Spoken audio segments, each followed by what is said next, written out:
ಲಿಂಗಾಯತರಿರಲಿ ಬೇರೆ ಸಮುದಾಯರಿರಲಿ ಆದರೂ ಒಂದು ಪ್ಲ್ಯಾನ್ ಅವರಲ್ಲದ ಅಹಿಂದ ಸಂಘಟನೆಗಳನ್ನು ಅಹಿಂದ ಜನರನ್ನು ಅಂದರೆ ಬೇರೆ ಬೇರೆ ಲಿಂಗಾಯತ ಬಿಟ್ಟು ಉಳಿದವ್ರನ್ನ ತಮ್ಮ ಒಂದು ಪ್ರೀತಿ ವಿಶ್ವಾಸಗಳ ಮುಂದೆ ಅಥವಾ ಹಣದ ಮೂಲಕ ಯಾವುದೋ ಮೂಲಕ ತಮ್ಮ ಹಿಡಿದಿಟ್ಕೊಂಡು ಹೋಗುವಂಥ ಒಂದು ಪ್ರಯತ್ನ ಮಾಡ್ತಾ ಇರ್ತಾರೆ. ಯಾಕಂದ್ರೆ ಒಳ್ಳೆ ಲಿಂಗಾಯತರು ಒಂದಾದ್ರಪ್ಪ ಅಂದ್ರೆ ನಾಳೆ ನಮ್ಮ ಶಕ್ತಿ ನಡಿಬೇಕಂತ ಉಳಿದವರು ಇನ್ನುಳಿದವರು ಅದರಲ್ಲೂ ವಿಶೇಷವಾಗಿ OBC ಜನರನ್ನು ಜೊತೆಗೆ ಮೈನಾರಿಟಿ ಜನರನ್ನು SC ST ವಿಶೇಷವಾಗಿ ಈಗಾಗಲೇ ಅವ್ರು ಹಿಡ್ಕೊಂಡು ಬಿಟ್ಟಿದ್ದಾರೆ ದಿಶೆಯಲ್ಲೇ.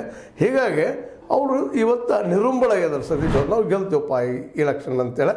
ಆದರೂ ಇದೊಂದು ಏನಪ್ಪ ಅಂತಂದ್ರೆ ಇಲ್ಲಿ ನಾವು ಮತ್ತು ಮೇಲ್ಮೇಲೆ ವ್ಯಕ್ತಪಡಿಸಿದ್ದೇನೆಂದ್ರೆ ಇಲ್ಲೇ ಈ ಒಂದು ನಮ್ಮ ಪ್ರಾಥಮಿಕ ಪತ್ತಿನ ಸಂಘಗಳಿರ್ಬೋದು ರೈತರನ್ನ ಇಲ್ಲೆಲ್ಲ ಮೆಂಬರ್ ಇರೋದರಿಂದಾಗಿ ರೈತರಲ್ಲಿ ಹೆಚ್ಚಿಗೆ ಭೂಮಿ ಲಿಂಗಾಯತ ಕಮ್ಯುನಿಟಿಯಲ್ಲಿ ಹೆಚ್ಚು ಇರೋದು, ಜೊತೆಗೆ ಉಪ್ಪಾರ ಕಮ್ಯುನಿಟಿ ಆಗಿರ್ಬೋದು ಅಥವಾ ಕುರುಬ ಕಮ್ಯುನಿಟಿ ಅವರಾಗಿರ್ಬೋದು ಇನ್ನೂರು ಅದ ಭೂಮಿ.